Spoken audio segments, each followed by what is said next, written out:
dapat yung mga inapoy niya na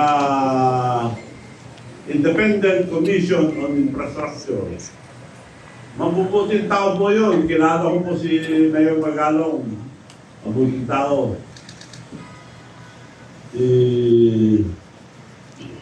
Yung pinsa ko yung isa, si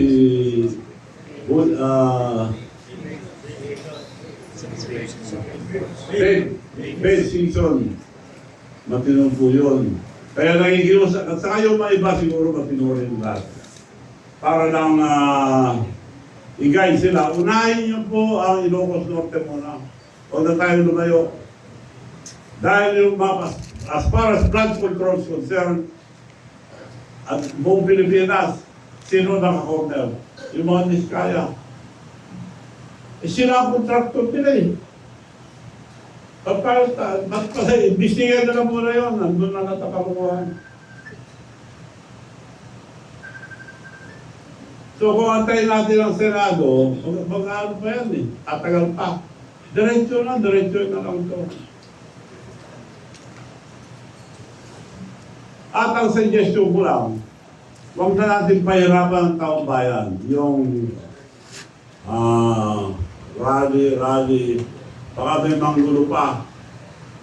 Ang pakiusap ko lang, it will be a peaceful revolution about corruption. Ang mga kabataan at mga estudyante ang mag-lead ng revolution na ito. This is not for ourselves, this is for the future of our children. Mga kabataan, pabayaan natin sila. Sila mag-lead itong revolusyon para matanggal ang graft and corruption.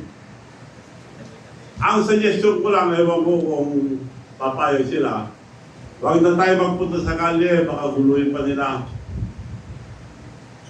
As high school and colleges, pero yung mga nasa kindergarten, yung mga elementary, tuloy ang pag-aaral. Hinto muna sila hanggang di bumababa lahat ng mga corrupt sa gobyerno.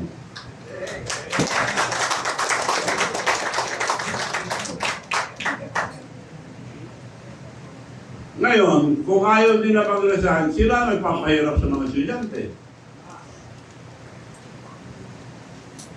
Kaya nakikiusap ako sa mga kabataan, mga student leaders, tumayo kayo dahil karapatan nyo ito, dahil kinabukasan nyo ito. Hindi po para sa amin, tumutulong lang po kami dito sa inyo.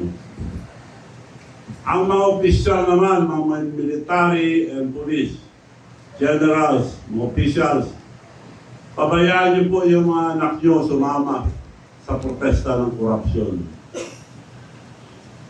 Huwag niyo silang pigilin. Para walang gulo.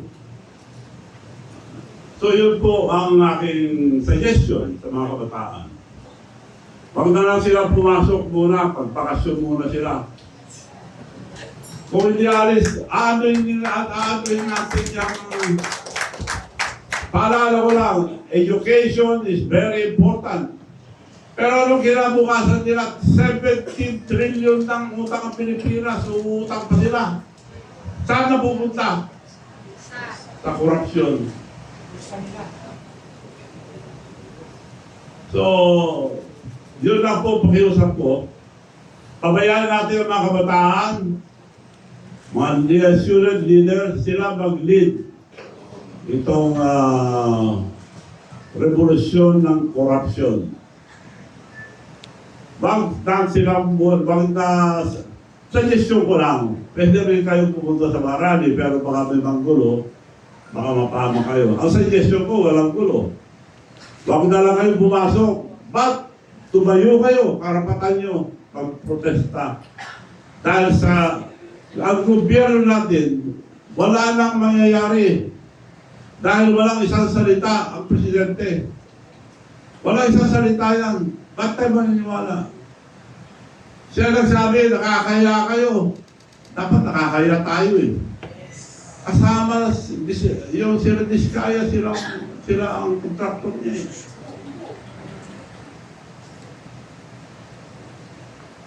So ang pakiusap ko po ang mga student leaders, mga kabataan, to lead this peaceful revolution for corruption.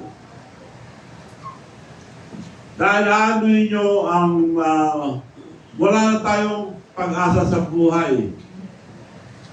It is your future. This is your future. Yung mga kabataan, hindi po sa amin. Tumutulong lang po kami pagpaliwanag dahil mukhang naliligaw tayo eh. Investigasyon sa Senado, wala nangyayari. Paikot-ikot lang tayo.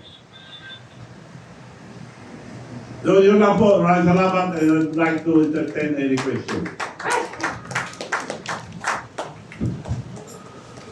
Questions, sir? Sure, question. Meron po microphone dyan sa... Ayun po. Hello. Very quickly, Governor. We pump in OFWs are 10 million outside of this country.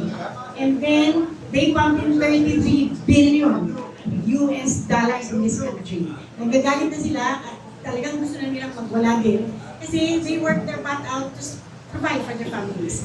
Ang tanong, if they stop remittances, ano mangyayari dito sa Pilipinas? 33 billion US dollars ang pinapumping nila every year. It could be more.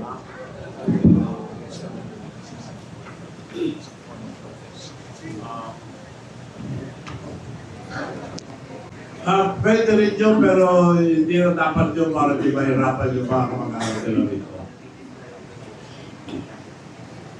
Yan pinakamagandang naisip ko, huwag na lang pumasok. Kung gusto nila ituloy ang mga estudyante, dapat mag-resign lahat ng kurang. At lahat ng mga puntisan, pag ayaw magyalang, pabayaan natin ang kabataan magprotesta. Because this is for your future, mga kabataan. Sila, hindi tayo. Sila nga masisira kung di pa tayo tutulong kikilos. Pwede rin yung suggestion nyo, pero ang ako, wag na dahil mahirapan ng mga kamag-anak nila. Sir, good afternoon. Sheena Torna from SMNA News dito po, sir. Sir, your reaction lang kasi this week nag-resign si House Speaker Romualdez at sa gitna nga ng controversial na maanuman yung flood control project. And ngayon sinasabi ng mga congressista, especially Sandro Marcos, na pinapauwi na nga itong si Representative Zaldico dahil nga sinasabi na siya ang nasa likod ng mga katiwalian dito sa flood control. Sir, sa tingin nyo, damage control lang itong ginagawa nila para hindi lumala yung galit ng taong bayan? Ang pinalit, mabuting tao yan, si Budi D. Ang paganda lang nila yan. Pero kung tutusin mo, same dog, different color. Yun.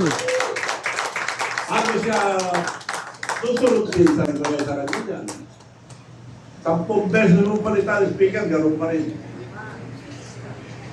Palitan natin lahat ang kurap na opisyal. Follow-up lang, sir. So, ibig sabihin, useless yung ginagawang pagdinig, especially po sa Kamara. Useless. Huwag na tayo maglukuhan. Paikot-ikot lang po tayo. Tracy Cabrera po sa Daily Chronicle. Pati lang daw muna po ni Edith Moynihan. Anyway, tanong ko po ganito, kasi kausap ko si Mayor Magalang kanina ng maga.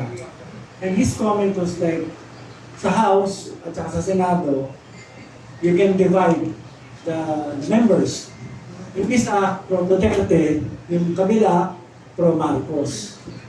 Ang makakalungkot lang daw po, sabi niya, walang para sa bayan. Para si Duterte, para kay Marcos, walang para sa bayan.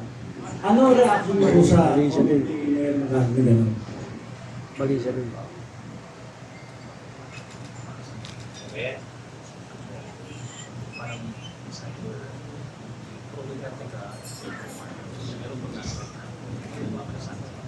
Well, this is the time to cross party line.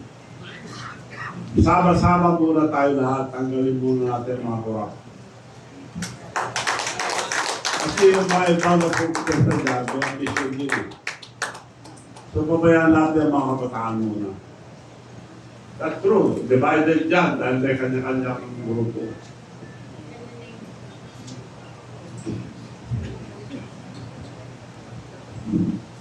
Hi, Madam Chavit. Good afternoon po. Ang question ko po, I'm Janice Nabidang po from Bulgar. Ang question ko po, yung sinabi niyo earlier na walang isang salita ang ating Pangulo. Pwede po bang malaman kung saan po yung pinaghuhugutan niyo ng statement po niyo na yan? Sample. Saan po nanggagaling yung statement niyo na walang isang salita ang ating Pangulo? Ayaw ko impeachment, sabi niya.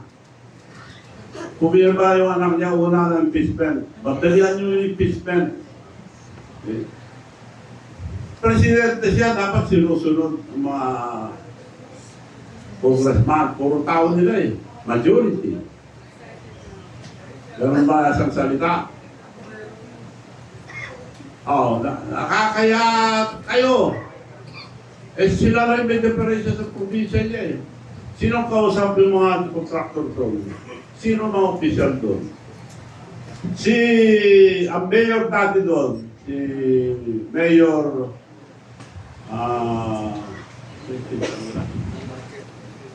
Michael Kion. Tinanggal nila. Nung una, pinalabanan nila mabuti na talo. Pinalabanan ulit nila ng kontraktor. Ngayon, yung nakaupong mayor ngayon sa Lawag. Sila ang kontraktor. May picture sila, tinataas pa ni Bilbem sa Sandro yung kontraktor nila. Bago mayor. Ito, galing sa Rappler to. Hindi galing sa akin. Oh. Nakataas ang kamay yung kontraktor nila. Ibig yung sabihin yung kontraktor lang kikita yan, sila naglalay. At sabi sa akin yung pinsang buo niya, Michael Kion, former mayor. Noong ikampanya ko si Marcos sa BBM, Manong, you know the Marcoses, they will just use you. Hindi ako makadiwala doon, totoo pala. Eh, kako nga, may Alzheimer pala eh. Nakasimutan na ako. So, this po pinsan niya nagsabi. They will just use you, nagpapagod ka lang, sabi ka. Totoo nga. Sumama ako dahil maganda yung plataforma. Pagkakaisa, kailangan sama-sama tayo lahat sa kaunlaran. Ano nangyayari ngayon? Nasa yung pagsasama. Away ka agad. Ibig sabihin po ba nung panawagan nyo na bumaba ang mga korap ay kasama po ang ating Pangulo? Ikaw nagsabi. Kaya ako tinatanong nga nung sabi, kung ibig sabihin po ba kasama ang ating Pangulo sa panawagan nyo? Katulad po na sinabi mo siya. Sinabi ko na eh. So, hindi po kayo natatakot sa mga binibitiwan yung salita po ngayon. Eh, kung gusto nila, samahan ko sila sa kulungan. Sakripisyo ako. Kung meron sila, inuumpisan nila akong bakbakan, kung meron sila ang patunay na ako ay corrupt, pakukulong ako. Now, to give you one example, nag-mayor ako sa Narpacan dahil gusto ko lang tanggalin yung mga korupton. One term. Wala kaming palengke, wala kaming bagong munisipyo. All the towns of Ilocosur, bago ang palengke, bago ang munisipyo nila, except Narpacan. Anong ginawa ko? Nagbigay 10 hectares, binibili nila ng 500 billion, 5,000 per square meters. 10 hectares. Di halaga ng 500 billion. Tinatawaran sa akin ng 500 billion. Ang worth noon, 800 at the time. Ngayon, 15,000 na per square. Anong ginawa ko? Did I took advantage? No. Hindi ko binenta sa munisipyo. Ngayon, nakatayo ng palengke bago, munisipyo, lahat. Binigay ko lang ng 1.2. Lugi kagad ako ng 380 billion. Ang leadership is sacrifice. Correct! Hindi pang-uhurakot.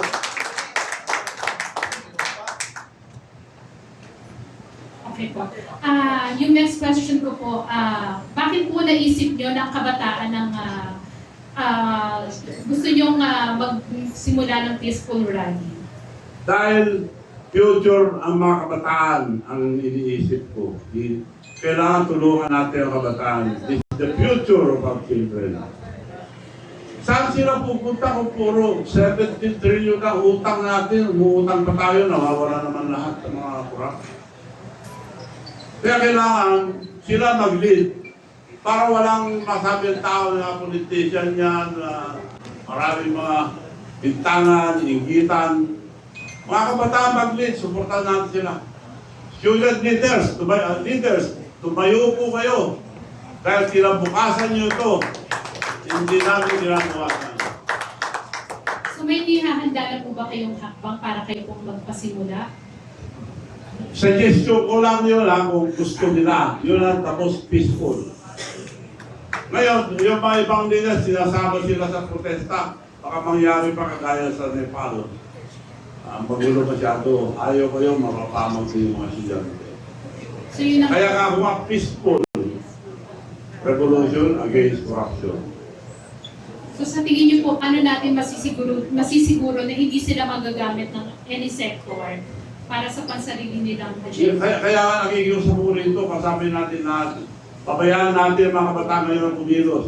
This will be the first time in the Philippines, or I think in the world, na ang kabataan ang mag-lead ang revolution against corruption. Pakita lang sa buong mundo, nandito tayo gagaya sa iba na magulo. May namamatay, may nababasag, may nasisira. Yun lang po ang suggestion ko. Kung okay sa kanila yan, well and good. Okay, maraming salamat po. Good afternoon po. I'm Susan ng Philippine Wear. Kanina po binanggit nyo na ang presidente kasama doon sa minention nyo kanina. Can you name names?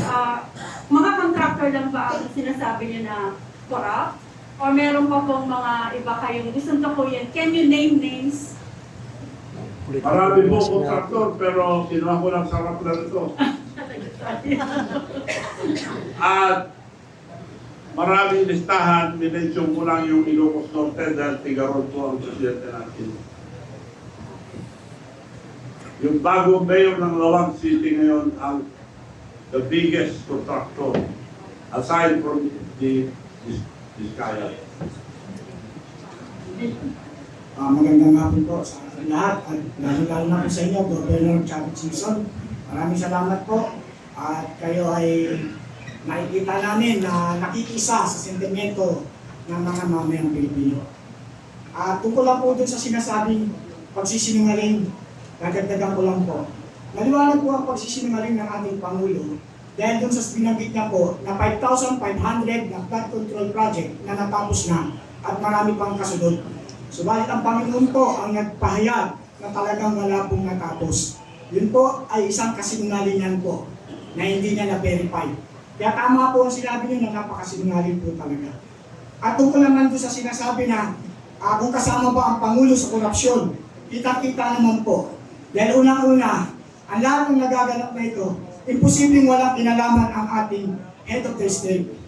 Dahil siya po ang pinakamataas na tao sa ating bansa, dapat po lahat ng nagaganap bilang competent leader ng ating bansang Pilipinas, dapat po talaga ay alam niya ang nagaganap at nangyayari. Katulad nga po ng 250 na congressman na pumirma, imposibleng hindi niya alam dahil alam niya po na ang anak niya ang nanguna rito. Yun lamang po. Maraming salamat po. Hindi mo nagtanong ito. Mukhang tama po kayo dyan. Ang budget, iuutos ang presidente sa DBM. DBM gagawa ng project upon instruction of the president. I-re-review muna, magre-review dyan, presidente. Ipapasa niya sa Kongreso at Senado, mga kasama niya lahat. Sino hindi sumusunod doon? Ngayon, bibintangan niya ibang tao. Alam niya lahat yan. Kaya may Alzheimer kako dahil dinensyon niya yung grabe corruption sa flood control. Kasama siya, nakalimutan niya eh.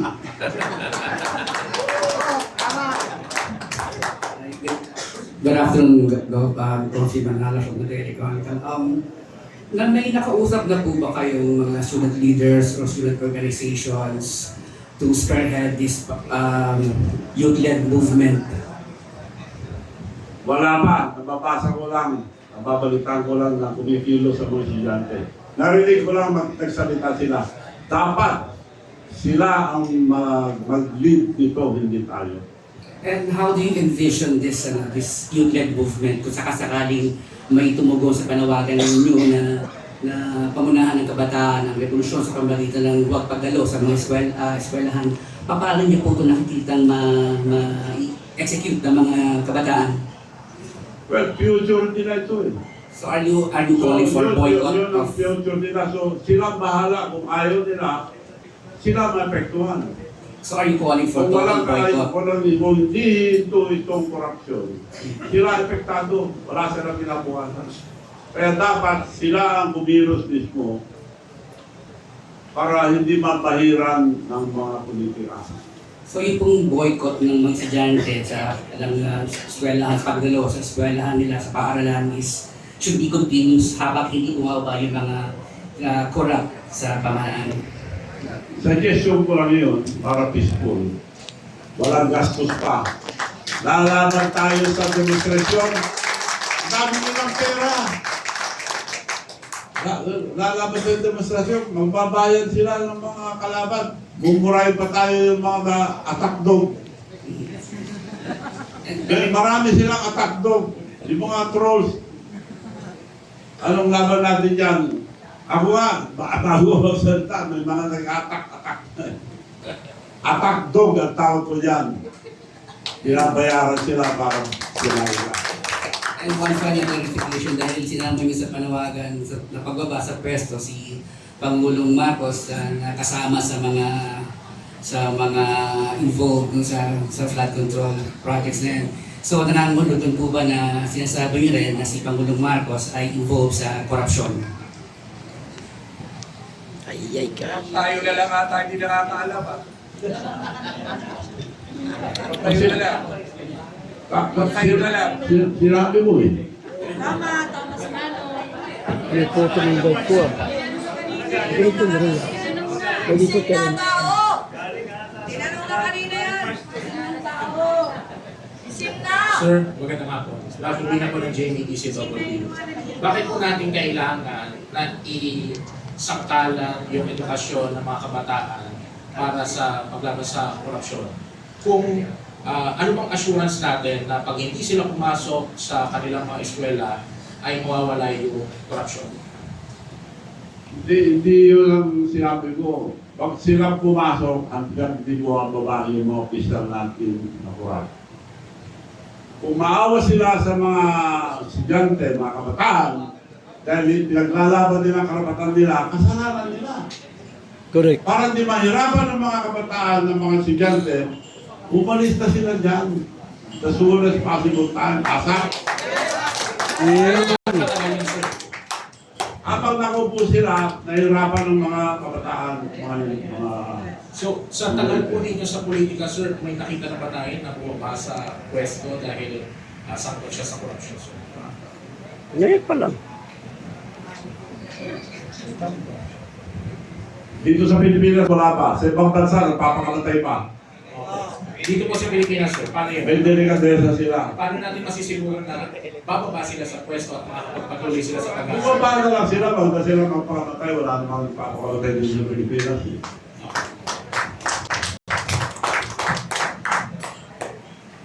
Magandang hapon po, EDTA na 98.3 FM. Go! Marami na ho tayong batas dito sa Pilipinas. Karapat dapat ho bang magtayo pa po ng ICC? Para ano ho yun? Meron na ho tayong ombudsman, meron na tayong sandigan bayan. Pagkatapos ho ng investigasyon ng ICI, ano mangyayari? Saan ho dadalhin yun? Hindi nga dapat yun ICC dahil may sarili temperat. ICI po, ICI. ICC po. Oo. Pampanga na lang nila ito, pampapugi lang nila. Dahil mabubuting tao yung nilagay. Kaya nakikiusap ako kila Babe Singson, Mayor Magalong, magagaling na tao yan, saka yung mga iba. Unahin niyo po, Ilocos Norte, huwag na kayo. sinasabi nyo, nandun lang ho sa Ilocos Norte yung problema. Ito ho ba ay kanibagong taktika para humaligaw yung taong bayan dahil ho sa pagkakakulong nila kay Duterte doon ho sa ICC. Ito ba ay panibagong taktika para malihis lamang ho yung usapin? Well, pagka nakita ko naman ang video, hinuli si former president, wala naman parang pares. Correct. Ano yun? Tama. Kidnapping yun. Kidnapping. Walang parang pares, paulit yung tao padala sa isang bansa. Ibig sabihin, wala silang tiwala dito sa ating bansa. Ang totoo, ang gobyerno natin bulok na.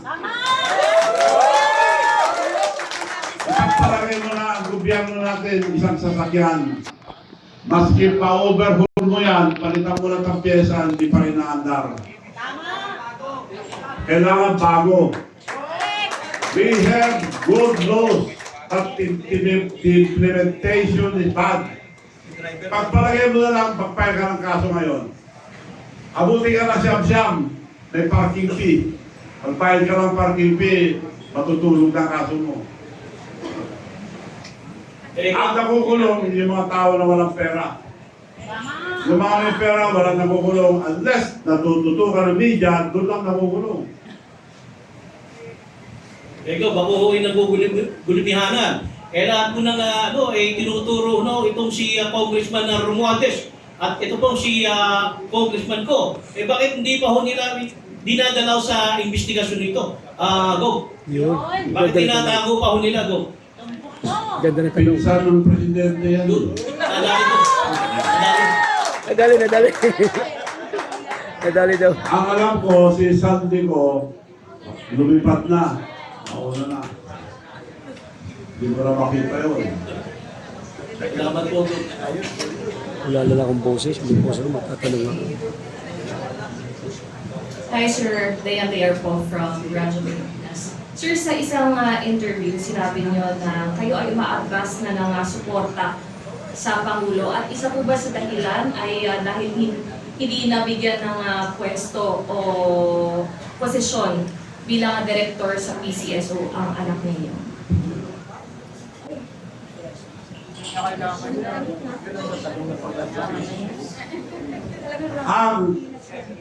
Mabuti, tinanong mo yan. Nung pagkatapos ng eleksyon, ikwento ko na lang paano naging presidente itong BBM. Tinawag ako ni Senator Ernie Marcos, Manong Javid, can you help us for the re-election of Bongbong? Dahil tinaya lang, sabi niya. Yes, tawagin mo muna ang leader sa North. Meron akong i-explain sa inyo ako. I will call them, but I will use your name because you're the president of the USNI. Tinawag nila sa bahay nila, dumating mga congressman, governors, mayors. Sabi ni Senator Ivy,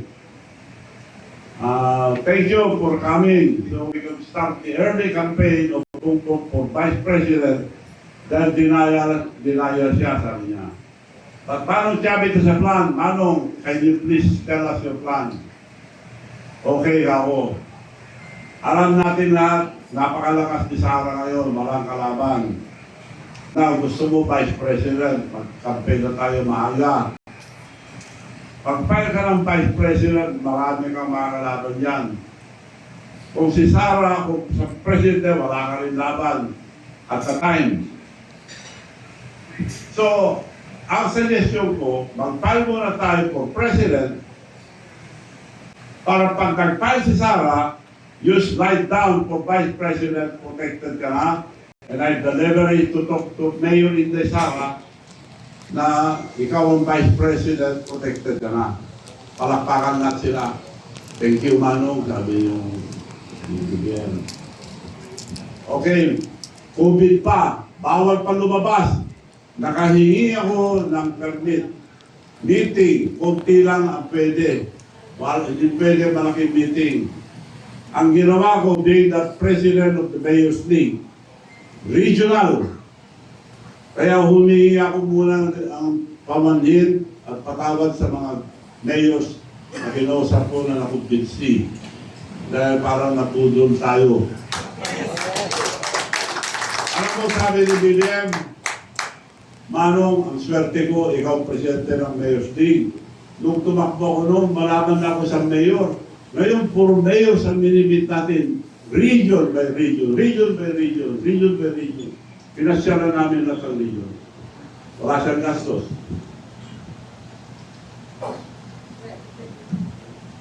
So yun ang totoong nangyari. Hindi nila mapagkailaya ang daming tao sa meeting. So sir, may tampo po kayo kay Pangulo? Ano? Ang ayaw ko lang na ginawa niya, alam nyo, hindi ko inintindi ang mga insultong ginawa sa akin. Nagpunta kami sa Japan, bagong labas lang. Sa presidential table, dinensyon niya lahat.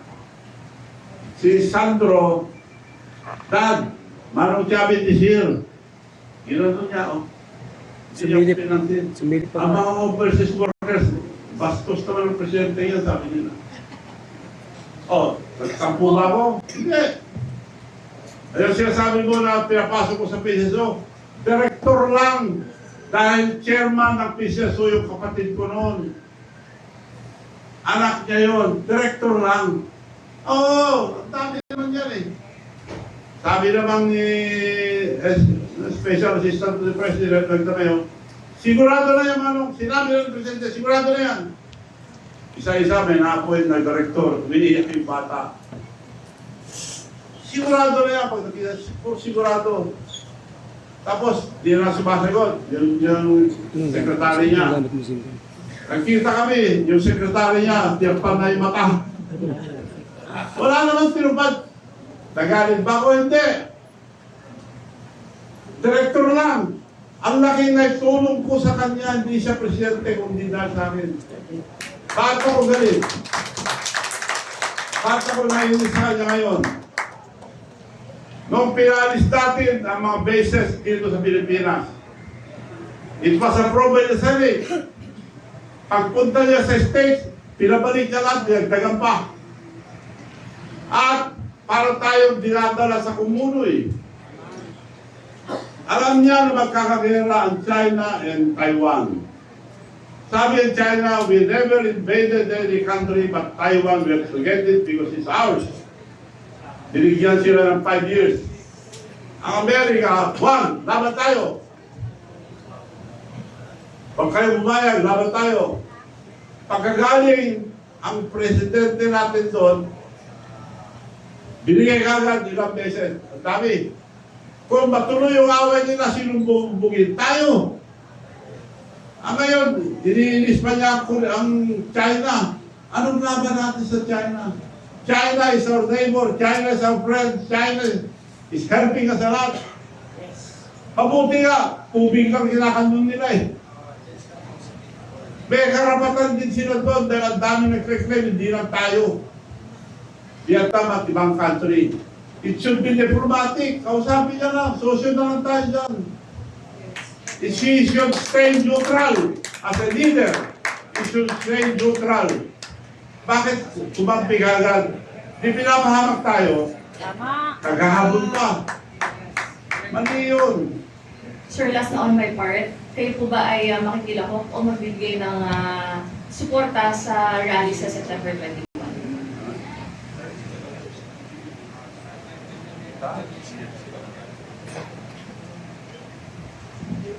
Hindi, dahil ba nagpaparali yung mga iba, mga party list eh, politician din sila eh. Dapat yung mga kabataan lang, suportahan natin. Pero kung may mga politician at mga party list, hindi pwede. Para sa akin lang. Thank you po. Magandang hapon po, Elijah Bonzo from Billionaire News Channel.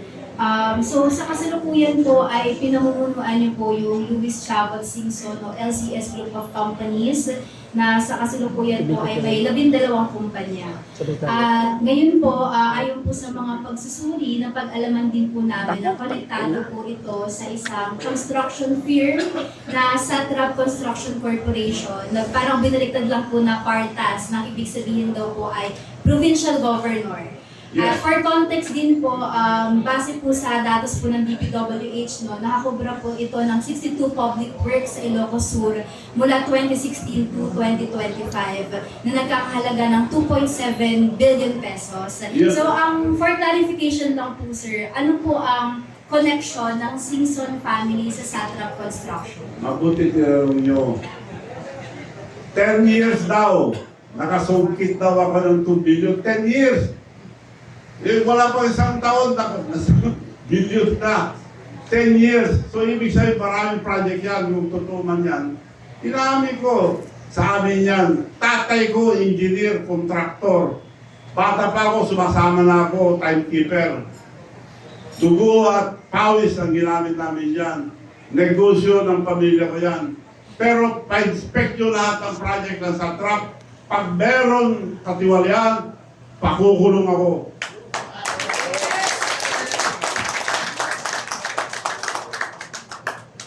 Thank you po. So, balikan ko lang po yung tanong. You mentioned kanina na mga kabataan talaga yung mangunguna sa revolusyon ngayong magkakaroon sa ng rally by September 21. Pero kung paano po yung mga kabataan, sir?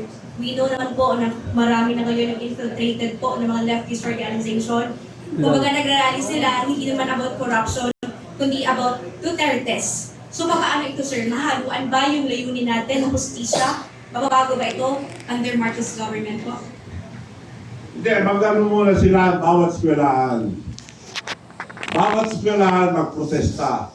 Tumayo sila bawat eskwelahan. Then mag-usap-usap sila, magkita-kita sa isang lugar, minsanan lang. Hindi yung araw-araw na nagkakawawa ang mga kabataan pagkaganan. So mag-usap-usap muna sila, mga leaders bawat university, mga colleges, magbalitaan. Then once and for all, magkita-kita na lang sila, suportahan natin sila. Dahil kinabukasan nila ito. Sir, karamihan kasi sa kanila, hindi korupsyon yung pinaglalaban, kundi pabagsakin yung mga Duterte. Alala na yung gobyerno, sir. Wala akong kinakampihan. Kung yun lang yung sabihin.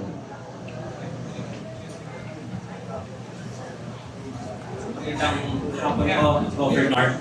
2 questions lang po.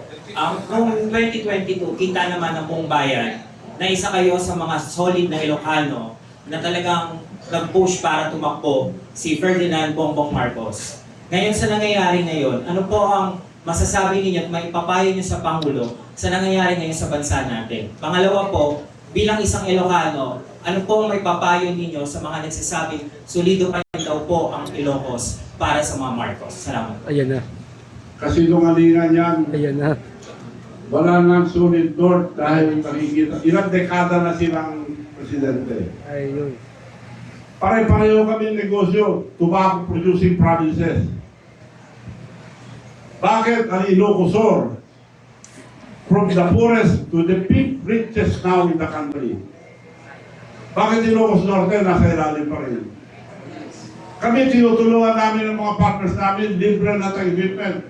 Magpunta kayo ngayon sa Ilocos Sur, lahat ng ospital libre. Libre lahat. Sa Ilocos Norte, wala yan. Ayun. Sa Ilocos Norte, nasaan sila? And we are the 6th fastest growing economy sa buong bansa.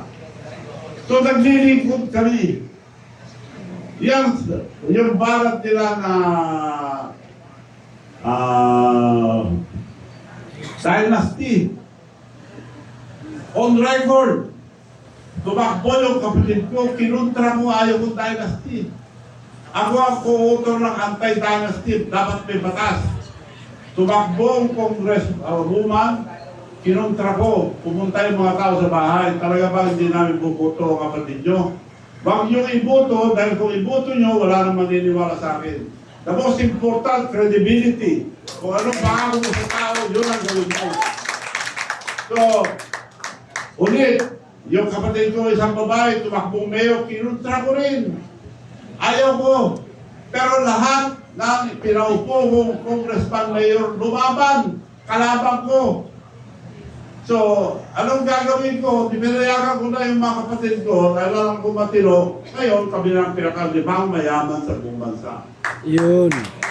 Ang tao, matatalino na kayo, maski may pera ka, bayaran mo, hindi ka bubuto.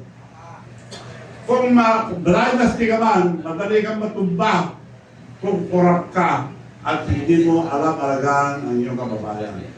So, irrelevant na yung dynasty. Dahil nung araw ang dynasty, masama yan dahil takot ang tao, nababayaran ng tao. Ngayon, matatalino na po ang tao. So, irrelevant na yung dynasty. Governor, magandang hapon. Mike Kuyagoy from RMN DZXL.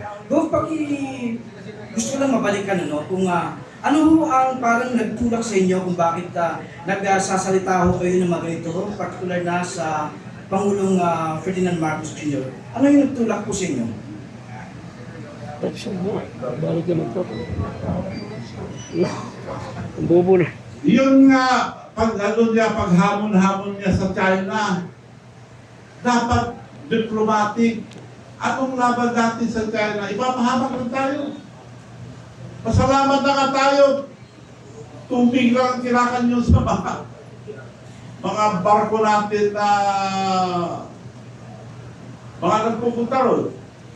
Governor, doon sa... Mabait na nga sila tubig. Governor, doon sa binanggit nyo kanina about sa mga flood control projects sa Ilocos Norte, can you back this up with the pieces of evidence? May mga dokumento ho ba kayo? May mga katibayan ho ba kayo para sabihin na ito mga binanggit nyo kanina? May nagsabi na sa akin, kaya ka sinasuggest ko sa mga ICI, Independent Commission on Infrastructure, unahin ang Ilocos Norte. Unahin lang. At ipaalala kay Presidente na involved din sila sa flood control. At mga dinidemandang tao ngayon at binibintangan mga diskaya, sila rin ang contractor nila. Ikaw, handa na rin ba kayo na parang since ngayon din nagsasalita na kayo about sa flood control project, handa na rin ba kayong ilabas o ibunyag na rin ang iba pang mga issues like for example yung sa mga sabungero, issue ng sabungero, missing sabungero. Yung tell-all, pwedeng lahat na ng mga katiwalaan o mga nangyayari sa ngayon ay kaya niyo na rin pong itong ibunyag. Sinabi ko na nga kanina, magagandang batas natin ang implementasyon ang hindi maganda. Sinong nakukulong? Yung mga walang pera, yung mga mahirap lang. Nakaparking fee nga, ano nga, nagdemanda 10 taon na, di ba sa Busman? Nakaparking fee. Nasubukan ko na, di ba lang sasabihin kayo, nasubukan ko na nag-testify sa Busman. Siguro sa susunod sabihin ko, gaano ang sistema mag-justice natin. Amen. Good afternoon. Jopel Pelenyo po from DWIC. Kung naniniwala po ba kayo na iimbestigahan ng ICI ang mismong lalawigan ng Pangulo, Panguluhan? Yun. Malabo yan. No? Yan, di ako sigurado, pero dapat imbestigahan nila. Pero mabubuting tao to, Dapoy. Kaya hinahamon ko sila, unahin nila yun. Huwag na silang lumayo pa. Sa tingin nyo po, pakikinggan kayo ng ICI? Sa hamon po ninyo? Mabubuting tao to. Dapat magbigay ng utos si Presidente para pumunta sila roon. Pero, lugar kasi ng Presidente, baka matakot sila. Ikaw na nagsabi noon, di ako.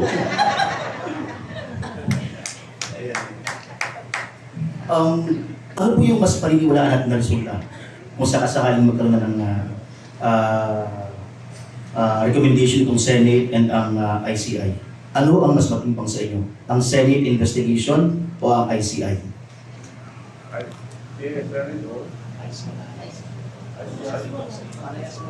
May mas kapanipaniwala sa dalawa. Well, sa Senate and Congress, majority always win. So, wala tayong asahan dyan Kaya nga ako nandito ngayon na nag-aapela ng mga kabataan na lang ang magreklamo. Para mangyayari yan, puro investigasyon. Tingnan nyo ngayon, investigasyon. Ayaw pa naman ang dokument. Last question, Gov. May magbabago ba sa Kongreso ngayon, sa Kamara?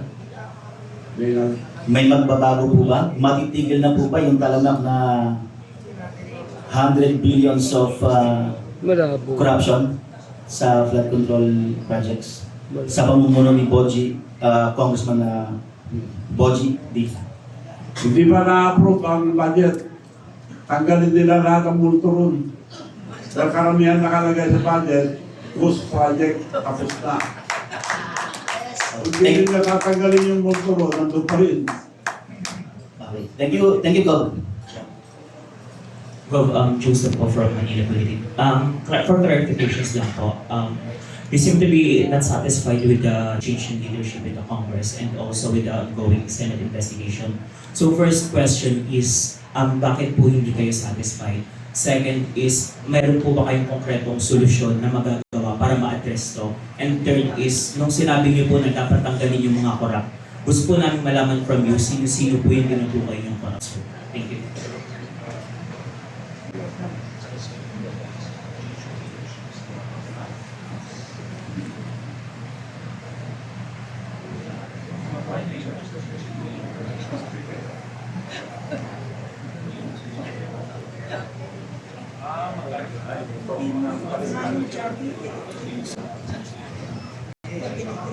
Kaya kahwa kanina, hindi na handa itong gobyerno ito, palit.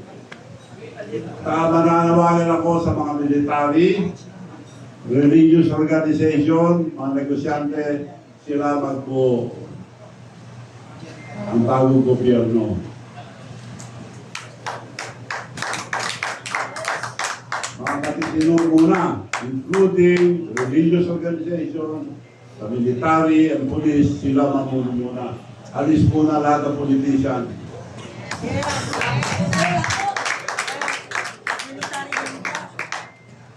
Magandang araw po. Gwen Latozo from CIJ. Sir, yung panawagan po na bumaba sa Pwesto kapag nahanap na may korupsyon yung politiko, mag-a-apply din po ba ito dun sa mga politiko na may connect sa mga kontratista o yung may mga pawang lang po ng kaso ng korupsyon na mahahanap?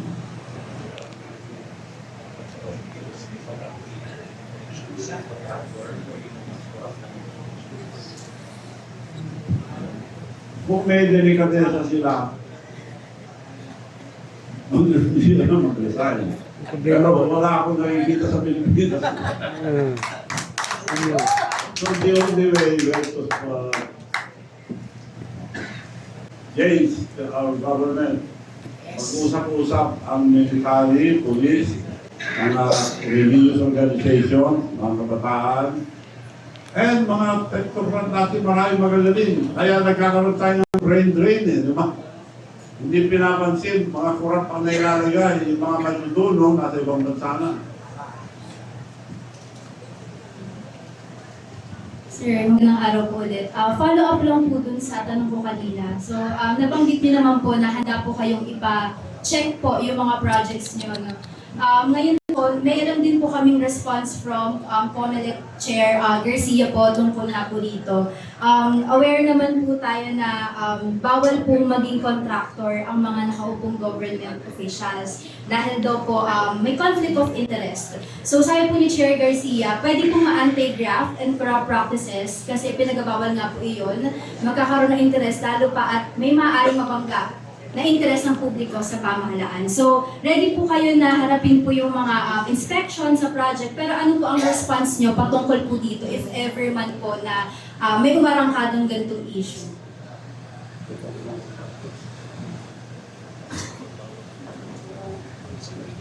Oo, ang marami na-appoint na nagbibitaw muna mga mga pwesto. So, gano'n lang yun. Bawal kung nandun ka pa rin. Conflict of interest. To show you one example, when I was young, I was the biggest trader of tobacco in the entire North. Nung na-elect akong governor, binitawan ko ang magandang negosyo dahil doon ako kumita ng gusto. Ang Virginia Tobacco ay ano ng Amerika yan? Sarili nila. Walang iba. Inisbagin lang ni Harris Tolil yung tutol ng Virginia Tobacco. That's the main ingredient of cigarette. Pero So, ako ang pinakamalaki trader. Nung na-elect akong governor, nagbitaw ako. Dahil hindi ko na pwede tawaran yung farmer. Kailangan patasin ko ng presyo para makinabang ang farmer. Yun ang delikadesa. Opo. Pero how about po sir ngayon na may mga relatives pa rin po kayo na nakaupo, then may mga projects pa rin pong hawak yung contracting firm niyo. Ano po ang... Totoo yun. Kung tignan mo yung opisyal ng SATRAP, wala na akong pangalan doon. Dahil nag-divest ako. Kailan po? Ngayon pwede na akong bumalik, wala akong pwesto eh. Negosyo namin yan, tatay ko pa, negosyo na yan. Anong pamimigay ko sa tao? Ako po, Ilocano na hindi ko rito. Namimigay ko ng pera. Ang ibibigay ko kung diyan maghanap buhay. Hindi naman ako nagnanakaw. Okay po. So, sinusunod ko lang yung batas. Divest ka, divest ako. Pero sir, may mga relatives pa rin po kayo nakaupo. So, medyo conflict of interest pa rin ba? Hindi kong interest ko, pero sarili sila. Ganun din. Kung may sarili silang construction. Ah, sige po, thank you. Hello, good afternoon. Gov, Lodi Kakas po, DCRH. Sa tingin niyo po ba, walang alam ang Pangulo dito sa mga nangyayari sa Kongreso, yung mga budget insertion? Sa tingin niyo po ba, kulang siya dito o wala siya nakikita at nakalusot itong mga ganitong problema ng 2025 budget? Si BBM. Eh kung di niya alam, wala siyang kwentang presidente. Tapos, Hindi niya alam. Anong klaseng presidente yung hindi niya alam? Siya ang unang tumitingin. Siya nagmamando sa Senate, siya nagmamando sa Kongreso. Okay, kasi Governor, yung problema kasi ang nakapokus talaga sa corruption 2022 until present.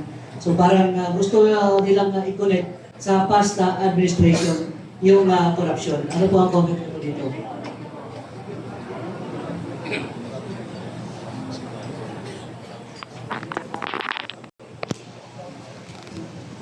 Lahat ng administrasyon may korupsyon.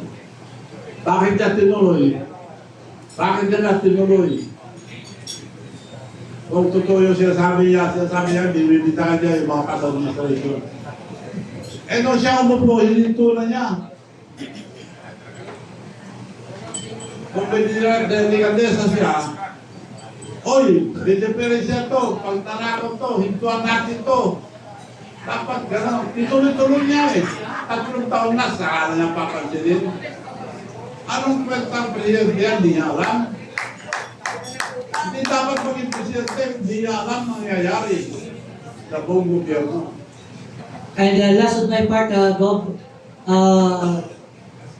sigurado na po ba kayo na unahin sa investigasyon yung Ilocos Norte? How about doon sa Leyte? Ay sa kanyang pinsan na si dating Speaker, Romualdez, yung ganitong flood control anomaly. Ayos. Unahin lang ang Ilocos Norte, tapos punta sila sa Bicol. Thank you so much. Marami doon kay Santos. One last question na po. Hello po, Gov. Hello? Nawawala. Hello? Yan. Question ko po, kung ang mga diskaya po ang may hawak ng ilang mga proyekto sa Ilocos Norte, Sa tingin niyo po ba naisip ni Pangulo ito bago buksan ng flood control projects? At ito nga po rin po, ngayon po ay nag-a-attend po ako ng mga Senate hearings na susubaybayan ko po. Binigyan po ng DOJ ng pagkakataon na sumailalim sa witness protection ang mag-asawang Vizcaya. Sa tingin niyo po ba nanganganib ang kanilang buhay? Maaaring magbago ang kanilang mga testimonya? At bakit pilit pinababanggit po ang 2016 previous po? Sila ang pinakamadaling kumuha. Mahirap po. Nasa construction kami nung araw pa. Mahirap kumuha ng building yan. Pero kung may connection ka, madali. Sila, ang lakas nila. So, ibig sabihin, may nag-protect sa kanila, may nagbibigay. Magbabago po kaya ang kanilang testimonya po with the Senate hearings, itong mag-asawang Vizcaya po, dahil nasa ilalim na po ng DOJ. Kung bigyan sila ng protection, kailangan magsabi silang totoo. Hindi sila mamibili kung sinong binigyan nila. Nagpangalan na, ilan lang. Ang dami nilang proyekto, dapat lahat. So sa tingin po, selective po ang sinasabi ng mag-asawa dahil hindi po nila na ibabanggit ang Ilocos Norte. Selective. Salamat. Yun lang gusto nilang sabihin. Kaya hindi dapat protektahan kung gano'n ang system.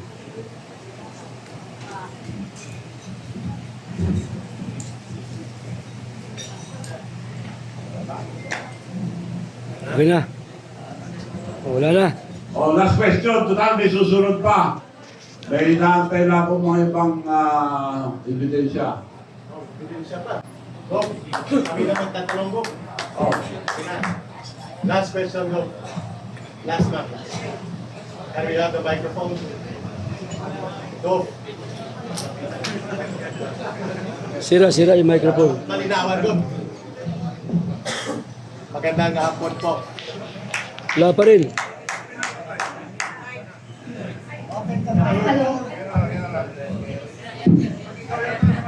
Magandang hapon po, Governor Chavez Singson. Saludo po sa iyong prangka at tapat na pagpapahayag sa sambayan ng Pilipino. And natutuwa po kami bilang mamamayang Pilipino for your courage to face the nation this afternoon. Kasama po ang ating nirespeto din. Although retired na po sila, ng mga matataas na naging general ng Armed Forces of the Philippines, General Delfino Lensana, General Hermogenes Espino. Nirespeto po namin ito at bumalik loob kaming mga rebelde sa CPP, NPA, NDF during their time sa panahon ng former president. Kaya nabuhay po si Kaya Go. We respect your call that the peaceful revolution against corruption must be led by the youth. Respetado po namin yun, Go. Pero ang direkta naming tanong, malawak din po ang galit ng mamamayang Pilipino sa darating na September 21, ipupuhos po nila ang galit nila. At iba't ibang kulay ng politika, ideolohiya at organisasyon. Subalit iisa po ang common agenda. Tutuligsain at kukondinahin ang malawakang panunumbalik at malubha ng paglaganap ng pandarambong at korupsyon sa ilalim ni Marcos at ni Romualdez. Ano po ang inyong magiging opinion kung mananawagan ang iba't ibang sektor at mga grupo sa mapayapang pamamaraan, ngunit puno ng paninindigan, ipinapanawagan ang punong kriminal na pananagutan ay dapat magmumula kay Marcos at kay Romualdez kasunod ng paniningil sa kanilang mga tauhan upang magkaroon ng aral ang kasaysayan at karanasan na hindi natin papayagang maulit at manunumbalik at lalaganap lamang ng paulit-ulit by the generations ang korupsyon. And we will be on the streets peacefully. Are you joining, Go? Or are you, what is your opinion? Ako, iba ang gusto ko, pero kung yun ang kagustuhan ng karamihan, wala akong objection. So tuloy na Go. Tuloy ang September 21. Tuloy ang paninindigan ng sambayan ng Pilipino. Maraming salamat, Governor Chavez Singson. Galing. Maraming po salamat sa inyo na. Mangyari po sanang mag-antay tayo. Isa-serve po nila yung pangmerienda po natin. Salamat po.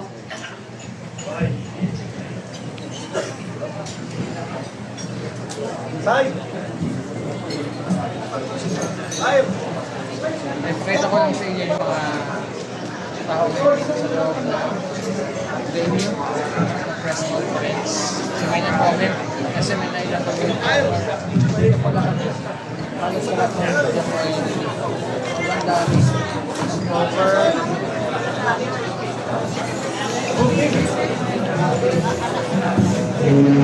Alam, dahil mga naglalaki ang camera sa likod. Wala dito yung ano eh.